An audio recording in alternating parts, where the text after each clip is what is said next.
Erick Thohir selaku Ketua Umum PSSI mengatakan PSSI di bawah pimpinannya benar-benar ingin membuat sepak bola Indonesia semakin maju dan berprestasi.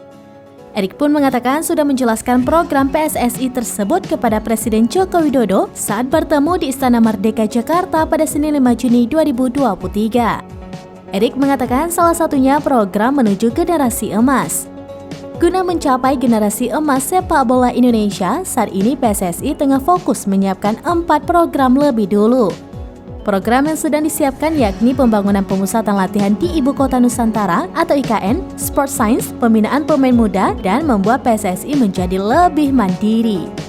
Ia menjelaskan ada peran dari FIFA yang peduli sepak bola Indonesia. FIFA sudah mengalokasikan dana kurang lebih 7,3 juta US dollar sehingga fasilitas luar biasa, ada 5 lapangan sepak bola, 1 lapangan bola kaki, 1 lapangan futsal. Di situ nanti akan didukung Sport Science yang memadai.